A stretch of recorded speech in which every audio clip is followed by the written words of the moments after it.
Hello વિજય મિત્રો, કેમ છો? આજે આપણે ગુજરાતની ભૂગોળમાં ગુજરાત વિશે માહિતી મેળવીશું. ગુજરાતની સીમા, ગુજરાતનું સ્થાન, ગુજરાતમાં આવેલા જિલ્લાઓ, ગુજરાતમાં કેટલા તાલુકા આવ્યા છે, ગુજરાતની ઉત્તર દક્ષિણ લંબાઈ, ગુજરાતની પૂર્વ પશ્ચિમ લંબાઈ, સંપૂર્ણ ગુજરાત વિશે માહિતી મેળવીશું આપણે ગુજરાતની ભૂગોળમાં. તો સમય ના બગાડી અને વિડીયો શરૂ કરીએ. તો ગુજરાતની ભૂગોળ, તો ગુજરાતનું સ્થાન કઈ જગ્યાએ છે? તો જુઓ, ગુજરાતનું સ્થાન 20°6' ઉત્તર અક્ષાંશથી લઈ 24°42' ઉત્તર અક્ષાંશ સુધી, ત્યારબાદ 68.4° પૂર્વ રેખાંશથી લઈ 74°28' પૂર્વ રેખાંશ વચ્ચે આવેલું છે. એટલે ઉત્તર દક્ષિણ અને પૂર્વ પશ્ચિમ. બરાબર, કઈ રેખાંશ અને કયા અક્ષાંશ ઉપર ગુજરાતનું સ્થાન છે ભારતની અંદર, એ તમને અંશ અને કળા સાથે આપેલું છે. આ ખાસ યાદ રાખવાનું, એક્ઝામમાં ઘણી વખત પૂછાયું. ત્યારબાદ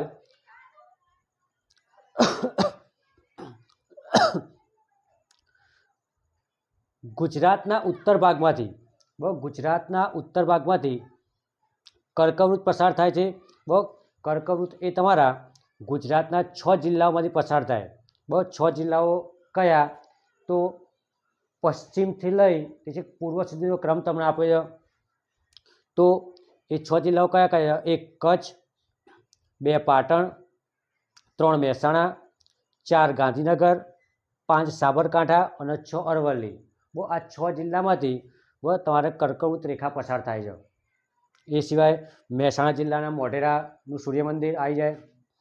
બરાબર, એ યાદ રાખવાનું, મોઢેરાનું સૂર્ય મંદિર. ભાઈ, ગુજરાતના ઉત્તર ભાગમાંથી કર્કવૃત પસાર થતું હોવાથી તેનો મોટાભાગનો વિસ્તાર કેવો છે? સમશીતોષ્ણ કટિબંધ. એટલે ગરમ એ નહીં અને બહુ ઠંડો એ નહીં, એ રીતનો. મહી નદી કર્કવૃતને 2 વખત ઓળંગતી નદી છે. 2 વખત ઓળંગતી નદી. અને કર્કવૃત એ કયા ડુંગરમાંથી પસાર થાય? તો ધીણોધર ડુંગર. યાદ રાખવાનું કે મહી નદી છે તમારી, એ કર્કવૃતને 2 વખત ઓળંગે. અને કયા ડુંગરમાંથી પસાર થાય? તો ધીણોધર ડુંગર, જે કચ્છ જિલ્લામાં આવ્યો. અને જો મંદિર પૂછે કયા મંદિરમાંથી પસાર થાય? તો મોઢેરાનું સૂર્ય મંદિર. હવે ક્ષેત્રફળ જોઈએ તો કેટલા ક્ષેત્રફળમાં ગુજરાત વિસ્તરેલું છે. બરાબર, તો ગુજરાતનું ક્ષેત્રફળ 1,96,024 કિલોમીટર² પ્રતિ ચોરસ કિમીમાં ફેલાયેલું છે. જે ભારતના સંપૂર્ણ ભાગમાંથી 5.96%, એટલે લગભગ 6% જેટલો ભાગ રોકાયો. 5.96% જેટલો ભાગ રોકાયો. ગુજરાતની ઉત્તર દક્ષિણ લંબાઈ જોઈએ આપણે, તો ગુજરાતની ઉત્તર દક્ષિણ લંબાઈમાં ઉત્તર દક્ષિણ લંબાઈ 590 કિલોમીટર લાંબી, જ્યારે ગુજરાતની પૂર્વ પશ્ચિમ લંબાઈ 500 કિલોમીટર છે. બરાબર, એટલે 590 કિલોમીટર લાંબી છે ઉત્તર દક્ષિણ. એટલે એ ભાગ તમારો પહોળો દેખાય. નકશામાં જુઓ તો ગુજરાતનો એ ભાગ તમારો લાંબો દેખાય અને પૂર્વ પશ્ચિમનો થોડો સાંકડો દેખાય. 1 કિલોમીટર યાદ રાખવાના. વિસ્તારની દ્રષ્ટિએ ગુજરાતનો ભારતમાં ક્રમ 6થો છે. એના પહેલાં કયા કયા રાજ્યો આવે જે વિસ્તારની દ્રષ્ટિએ, જે આપણા જે મોટા રાજ્યો હોય વિસ્તારની દ્રષ્ટિએ? તો સૌથી મોટું રાજસ્થાન, આખા ભારતનું સૌથી મોટું કોઈ રાજ્ય હોય તો રાજસ્થાન. બીજા નંબરે મધ્યપ્રદેશ આવે, ત્રીજા નંબરે મહારાષ્ટ્ર, ચોથા નંબરે ઉત્તર પ્રદેશ, 5મા નંબરે જમ્મુ કાશ્મીર. જમ્મુ કાશ્મીરના લદાખ છે સૌથી વિશાળ પ્રદેશમાં ગણાય ભારતના. અને 6થા નંબરે આપણું ગુજરાત, જે તમારા નકશામાં 5.95 એટલે 6% ભાગ રોકાયો. વસ્તીની દ્રષ્ટિએ જુઓ તો ગુજરાતનો ક્રમ ભારતમાં 9મો છે. બરાબર, ગુજરાતમાં અત્યારે હાલની સ્થિતિએ 34 જિલ્લા છે. બરાબર, 2025 પહેલાં 33 જિલ્લા હતા, પણ 1 જાન્યુઆરી 2025ના રોજ એક નવો જિલ્લો ઉમેરાયો તો 34 થયા. અને હાલના કરંટમાં 267 તાલુકા છે. જે 2025 પહેલાં 249 હતા. નવા 17 તાલુકા ઉમેરાયા અને 267 તાલુકા થયા. એટલે આ તાલુકાઓ યાદ રાખવાના. કદાચ એક્ઝામમાં આવી શકે કે કુલ કેટલા તાલુકા છે? 267. અને જો 2025માં કેટલા ઉમેરાયા? તો 17. બરાબર, તો 33 જિલ્લાઓ હતા 2025 પહેલાં. તો 1 જાન્યુઆરી 2025ના રોજ 34મો જિલ્લો થરાદ ઉમેરાયો. બરાબર 34માંથી તો થરાદ ઉમેરાયો.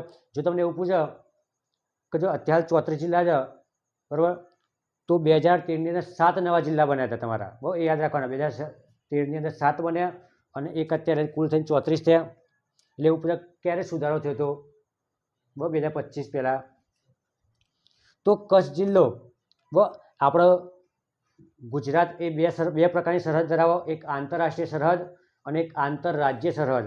બહુ આંતરરાષ્ટ્રીય સરહદનો મતલબ થાય કે તમારો પડોશી કોઈ દેશ હોય, બહુ તમારા રાજ્યની સરહદ કોઈ દેશને અડતી હોય બરાબર, તો એવી સરહદ કઈ કહેવાય? આંતરરાષ્ટ્રીય સરહદ. બહુ કોઈ દેશને અડતી હોય તો. અને આંતરરાજ્ય સરહદનો મતલબ થાય કે તમારું રાજ્ય તમારા આજુબાજુના બીજા રાજ્યનો તમારા રાજ્યની સરહદ અડતી હોય તો એવા રાજ્યને કહેવાય આંતરરાજ્ય સરહદ. એટલે ગુજરાત બે પ્રકારની સરહદ ધરાવે છે, આંતરરાષ્ટ્રીય સરહદ અને આંતરરાજ્ય સરહદ. તો આંતરરાષ્ટ્રીય સરહદમાં જો કયો જિલ્લો આપણો અડે છે? પાકિસ્તાનનો કચ્છ જિલ્લો અડે છે. બરાબર, કચ્છ જિલ્લો પાકિસ્તાન સાથે 512 કિલોમીટર 512 કિલોમીટર આંતરરાષ્ટ્રીય સરહદ ધરાવે છે. ગુજરાતની સમુદ્ર સીમામાં 12 નોટિકલ માઇલ સુધી ભારત દેશનું આધિપત્ય છે. બરાબર, જો સરહદ તમે જુઓ બરાબર, તો 512 છે. એ તમે કચ્છથી 512 કિલોમીટર દૂર જો એટલે પાકિસ્તાનમાં પ્રવેશી જાઓ. અને દરિયાઈ સીમામાં કેવું છે? 12 નોટિકલ માઇલ. બરાબર, તમે દરિયાની અંદર જુઓ તો 12 નોટિકલ માઇલ સુધી જ અરબ સાગર હોય. બરાબર, તો 12 નોટિકલ માઇલ સુધી આપણું આધિપત્ય છે. બરાબર, પછી ત્યાંથી પાકિસ્તાનનો ભાગ ચાલુ થાય. એટલે આ ખાસ યાદ રાખવાનું કે સમુદ્ર સીમા પૂછો તો તમારે 12 નોટિકલ માઇલ આવે. બરાબર, અને આ કઈ કહેવાય? આંતરરાષ્ટ્રીય સરહદ કહેવાય. બરાબર, હવે આપણે જોઈશું આંતરરાજ્ય સરહદ વિશે જોઈશું. બરાબર,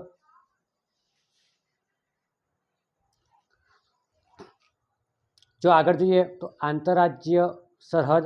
તો આંતરરાજ્ય સરહદ ધરાવતા જિલ્લાઓમાં જોઈએ બરાબર, તો ગુજરાત અન્ય 3 રાજ્યો સાથે આંતરરાજ્ય સરહદ ધરાવે. કયા કયા રાજ્યો? તો એક રાજસ્થાન, 2 મધ્યપ્રદેશ અને 3 મહારાષ્ટ્ર. બહુ 3 રાજ્ય સાથે ગુજરાત એ આંતરરાજ્ય સરહદ ધરાવે છે. ઘણા બધા જિલ્લાઓ આ 3 રાજ્યની સીમાને સ્પર્શે છે. કયા કયા? તો જો રાજસ્થાન સાથે સરહદ બનાવતો જિલ્લા કયા કયા? તો 6 જિલ્લાઓ છે. આમ તો કદાચ 7 આવી શકે, બનાસકાંઠામાં થરાદ બને એટલે 7 થઈ શકે કરંટ પ્રમાણે. બરાબર, તો એક કચ્છ, 2 બનાસકાંઠા, 3 સાબરકાંઠા, 4 અરવલ્લી, 5 મહીસાગર અને 6 દાહોદ. અને જો 7મું તાર મૂકવું હોય તો થરાદ આવી શકે. મધ્યપ્રદેશ સાથે સરહદ ધરાવતા જિલ્લામાં એક દાહોદ અને છોટાઉદેપુર.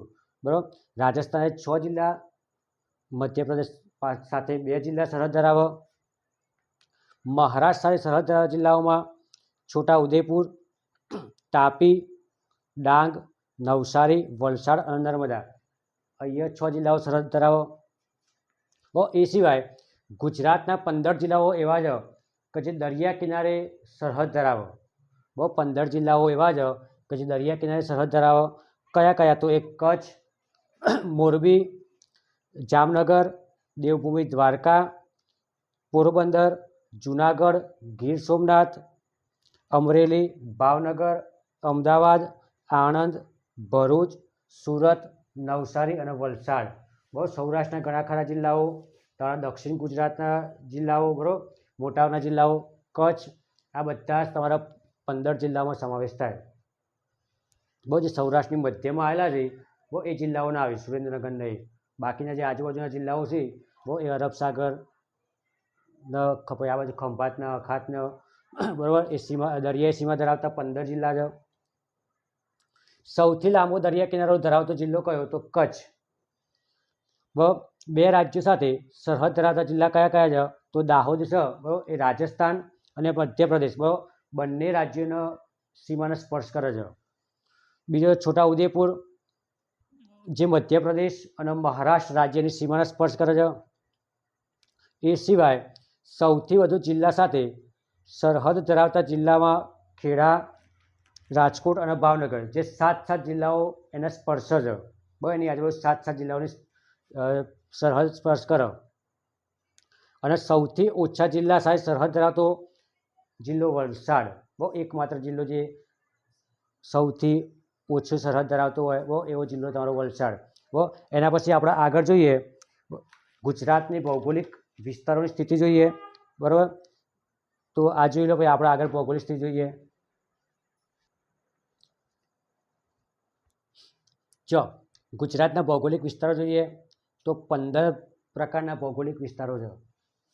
તો શરૂઆત કરીએ 1 નંબરથી. કંઠીનું મેદાન.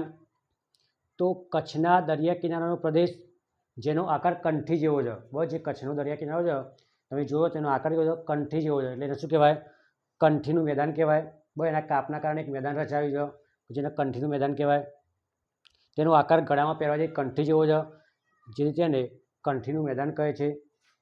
ત્યારબાદ છે વાગડનું મેદાન. તો કચ્છના નાના અને મોટા રણ વચ્ચેનો જે ભાગ છે એ વચ્ચેના ભાગને શું કહેવાય? વાગડનું મેદાન. અથવા કચ્છના બન્ની, બરાબર, બન્ની જત કોમના લોકો આવે છે એ કચ્છના બન્ની અને ખાવડ વચ્ચેનો ભાગ એટલે કયું મેદાન? વાગડનું મેદાન. ત્યારબાદ ઘોડાનું મેદાન 3 નંબરે. તો બનાસકાંઠાની પશ્ચિમ તરફ આવેલું રણ વિસ્તાર, જે બનાસકાંઠા જિલ્લો છે એના પશ્ચિમ તરફ આવેલો જે વિસ્તાર છે તેને કહેવાય ઘોડાનું રણ અથવા ઘોડાનું મેદાન કહેવાય. 4 નંબર છે વઢિયાર. બરાબર, વઢિયારની ભેંસો, ગાયો એવી પ્રખ્યાત છે. તો વઢિયાર એ પાટણ જિલ્લામાં આવ્યું. તે બનાસ અને સરસ્વતી નદીનો વચ્ચેનો ભાગ, બનાસ અને સરસ્વતી નદી વચ્ચેનો ભાગ કયો કહેવાય? તો વઢિયાર પ્રદેશ કહેવાય.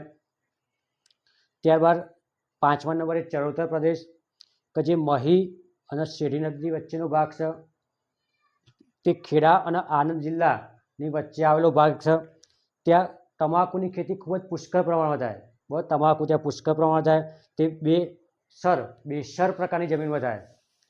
તમાકુ એ બેસર પ્રકારની જમીનમાં થાય.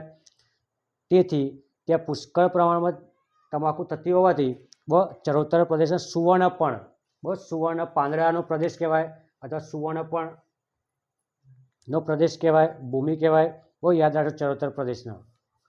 સુવર્ણપર્ણની ભૂમિ તરીકે કયો પ્રદેશ? ચરોતર. આગળ જોઈએ 6ઠ્ઠા નંબર તારો કાનન પ્રદેશ છે, કે જે ઢાઢર અને નર્મદા નદી વચ્ચેનો વિસ્તાર છે, જે કપાસની ખેતી માટે પ્રખ્યાત છે. કેમ? તો જો ઢાઢર અને નર્મદા નદી વચ્ચેના વિસ્તારમાં એના કાપના કારણે કાળી જમીનમાં ફેરવાય છે મેદાન, અને ત્યાં કાળી જમીન એ કપાસના પાક માટે સારી કહેવાય. એટલે ત્યાં સૌથી વધુ ખેતી થઈ થાય કપાસની ખેતી. ત્યારબાદ 7મા નંબરે છે સુવાલીની ટેકરીઓ, કે જે તારા દક્ષિણ ગુજરાતમાં આવી. પણ તાપી નદીનો ઉત્તરનો ભાગ, તાપી નદીનો ઉત્તરનો ભાગ જે પોચી જમીન ધરાવતો ભાગ છે. તાપી નદીનો જે ઉત્તરનો ભાગ છે જે પોચી જમીન ધરાવે છે તે ભાગ કયો કહેવાય? સુવાલીની ટેકરીઓ. ત્યારબાદ જોઈએ તો 8મો નંબર ભાલ પ્રદેશ, કે જે અમદાવાદ જિલ્લાના દક્ષિણ પશ્ચિમ ભાગમાં આવેલો વિસ્તાર છે. તે ભાલિયા ઘઉં, દાઉદી, ખા ઘઉં અને ચાસિયા ઘઉં માટે જાણીતો પ્રદેશ છે. ત્યારબાદ છે પૂરના મેદાનો. તો દક્ષિણ ગુજરાતમાં નર્મદા નદીથી દમણગંગા નદી સુધીનો વિસ્તાર. કયો વિસ્તાર? નર્મદા નદીથી દમણગંગા નદી સુધીનો વિસ્તાર એ પૂરના મેદાન તરીકે ઓળખાય છે. ત્યારબાદ 10મો લીલો નાધેર, જે જુનાગઢ અને ગીર સોમનાથ વચ્ચેનો પ્રદેશ, જુનાગઢ અને ગીર સોમનાથ વચ્ચેનો પ્રદેશ છે, જે લીલી નાધેર તરીકે ઓળખાય છે. અને ઉનાથી ચોરવાડ, ઉના આવ્યું એ તમારું ગીર સોમનાથમાં આવ્યું. ગરમ પાણીના ઝરા માટે પણ પ્રખ્યાત છે ઉના, તુલસીશ્યામ. તે એ ઉના ગીર સોમનાથમાં આવ્યું. ચોરવાડ તમારું જુનાગઢમાં આવ્યું. એટલે ઉનાથી ચોરવાડ વચ્ચેનો પ્રદેશ એટલે લીલી નાધેર કહેવાય. આ એક્ઝામમાં ઘણી વખત પૂછાય છે. ત્યારબાદ ગેડપર પ્રદેશ, તો નવી બંદર એટલે પોરબંદર થી મણાવદર એટલે જુનાગઢ. નવી બંદરથી મણાવદર એટલે જુનાગઢ વચ્ચેનો પ્રદેશ એ ગેડ પ્રદેશ તરીકે ઓળખાય. 12મો છે માળ પ્રદેશ, જે શેરી નદીના ઉત્તરમાં ભાગમાં આવ્યો. ખેડા આણંદમાં જે શેરી નદીનો પ્રવાહ હોય છે અને ઉત્તરનો જે પ્રદેશ છે એ કયો કહેવાય? માળ પ્રદેશ. ત્યારબાદ ઝાલાવાડ પ્રદેશ, જે સુરેન્દ્રનગર જિલ્લામાં આવેલો છે. ત્યારબાદ ગોહિલવાડ પ્રદેશ, જે ભાવનગર જિલ્લામાં આવેલો છે. અને હાલાર પ્રદેશ, જે દેવભૂમિ દ્વારકાની અંદર આવેલો છે. તો આ તમારો ગુજરાતના ભૌગોલિક વિસ્તાર, કે જે એના નામ અથવા એના આકાર અથવા એના ભૂમિ, જમીન, પ્રદેશના ઉપરથી એના અલગ અલગ પ્રકારના નામ પડ્યા છે બરાબર. તો અહીં આપણે ગુજરાતની ભૂગોળમાં બરાબર ગુજરાતના ભૌગોલિક વિસ્તાર, ગુજરાતનું નામકરણ, ગુજરાતની સીમાઓ વિશે અભ્યાસ કર્યો. તો હવે આપણે નેક્સ્ટ લેક્ચરમાં ગુજરાતનું ભૂપૃષ્ઠ ગુજરાતનું ભૂપૃષ્ઠ એટલે ઉચ્ચ પ્રદેશો, રણ કચ્છનું રણ પ્રદેશ, ડુંગરાળ પ્રદેશ, ગુજરાતના મેદાન પ્રદેશ અને દક્ષિણનો ડુંગરાળ પ્રદેશ વિશે અભ્યાસ કરીશું. તો આ લેક્ચર અહીં પૂર્ણ થાય છે. જો તમને વિડીયો ગમ્યો હોય તો લાઈક કરો, વિડીયોને શેર કરો અને ચેનલને સબસ્ક્રાઈબ કરો. જય હિન્દ.